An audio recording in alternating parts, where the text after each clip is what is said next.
In the absence of WWE 2K21, this year's offering from 2K Sports comes in the form of WWE 2K Battlegrounds, an over-the-top arcade wrestling game that is filled with crazy moves, ring breaks, a ton of characters, and the dreaded microtransactions.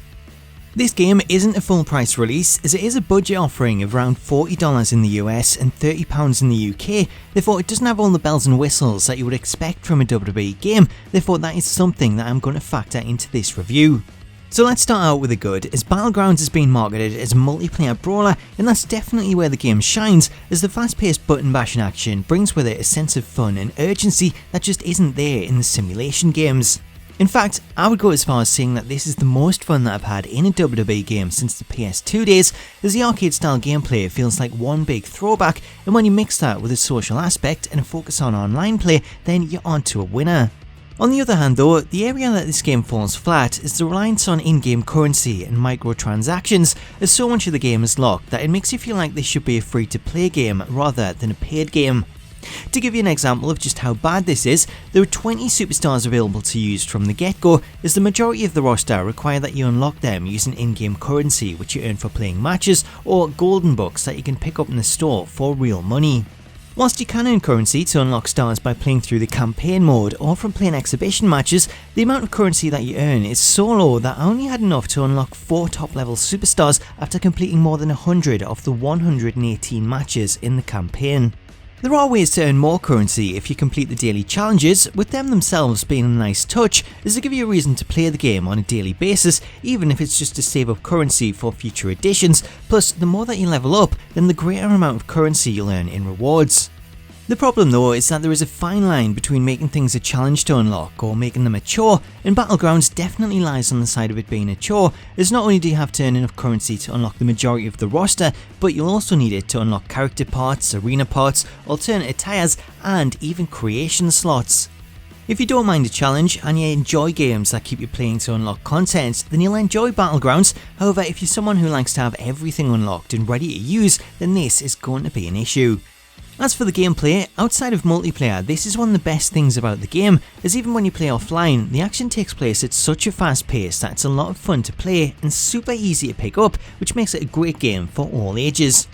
To give you an example of how basic the controls are, each superstar has a set of strike combos that can be used by pressing the strike or kick buttons in certain combinations, with grapple moves also included when pressing the throw button or moving the right trigger.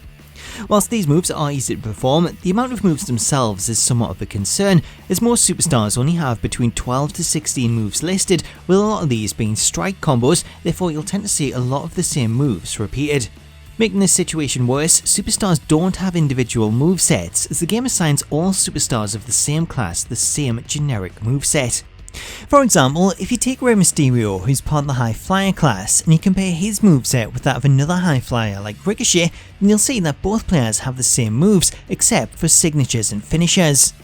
There are some exceptions to this, as some superstars do have moves that are unique to them, as you'll notice that Asuka has the Green Mist and the Empress Kick included in her moveset, with these moves either replacing generic moves or being added as bonus ones. Initially, I did find the limited moves to be very frustrating and too repetitive, especially when it came to throws, as having one grapple tied to the throw button meant that that was a move that I would see too often, as a lot of the time I would accidentally press that button, as it's the same button that you use to get back up. The more I played the game though, and the more that I got used to the controls, I did find myself trying to mix up the moves so that I wasn't always doing the same ones. However, the main problem that I came across was that the game stops you performing moves that use the left trigger if you don't have enough stamina, therefore there were countless times that I tried to do different moves, but I found myself limited to strike moves because the stamina bar was empty. When it comes to pinfalls and submissions, these are handled in somewhat of a classic fashion, as rather than the timing minigames that we usually see, the pinfall and submission minigames in Battlegrounds all involve you pressing the right and left triggers as fast as you can,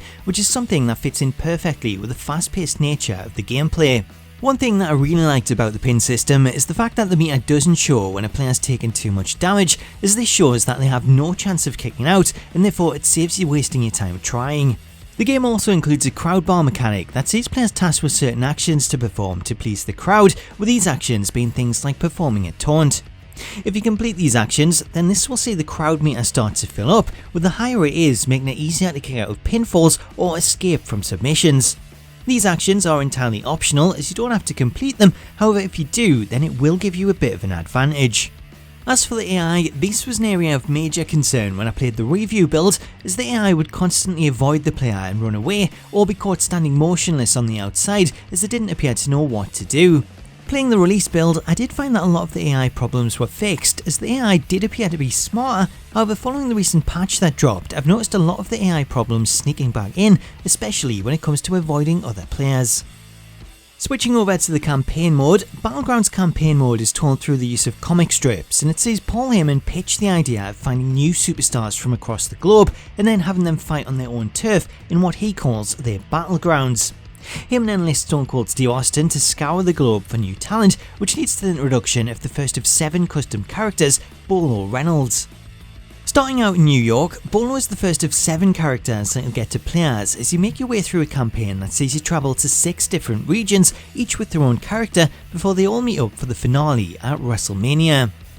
When playing through the campaign, you're presented with a story tree that spans across different regions, with each region featuring optional branches that offer up extra matches to unlock additional power-ups, creation parts and new superstars. If you just want to complete the story, then you can play through from left to right without completing any of the side matches, although it is beneficial to play them as certain superstars such as John Cena will be locked until you do. Overall, I really enjoyed the campaign as the short matches and the multiple characters kept it feeling fresh despite all the limitations on the moves and the match types, with the occasional gauntlet match or Royal Rumble thrown in proving to be a nice challenge. In total, the campaign took around 10 hours to complete, which is pretty good for a budget game, so that was a big plus. However, I did find myself skipping the comic strips to get to the next match, as the lack of cutscenes or even just a narrator made me start to lose interest. Moving on to match types, there aren't a lot of options available that aren't your standard matches, however the game does offer up one gimmick match in the form of an electrified steel cage, which does prove to be a lot of fun.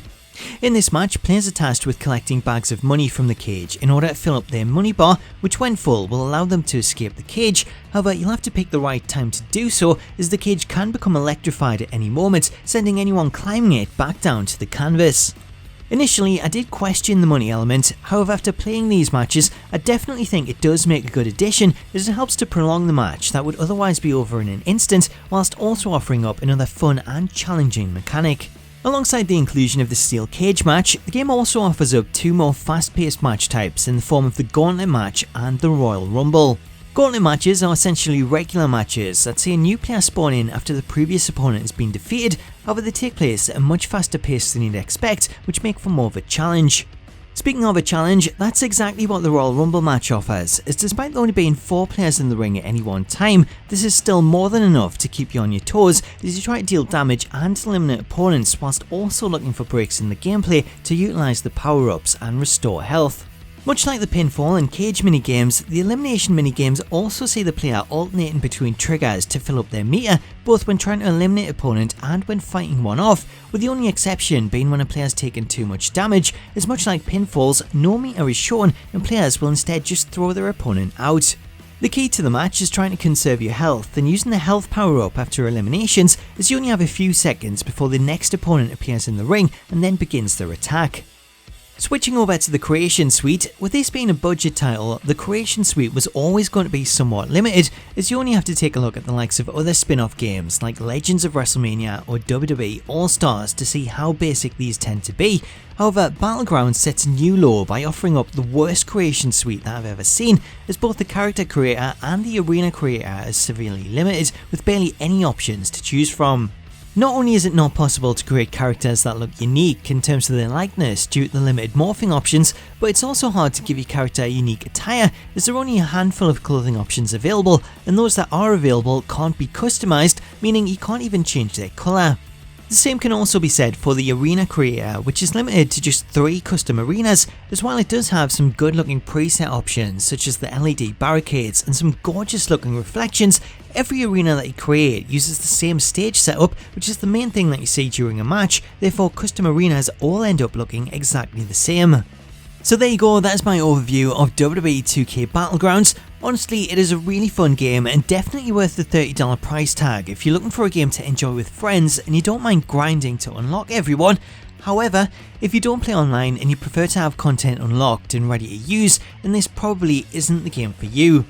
For that reason, I do feel that this is a shame, as there's a lot of potential here, and had it been given a full release with expanded modes, more moves, and it's scaled back on the microtransactions, then I think this could be somewhat of a classic, but with the limitations and the play to unlock elements, then only time will tell as to how this one will be remembered.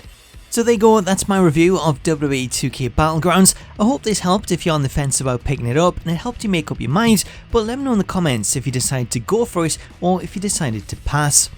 As always though, thank you for taking the time to watch this video, subscribe for more Battlegrounds content, have yourself an awesome day, and I'll catch you later.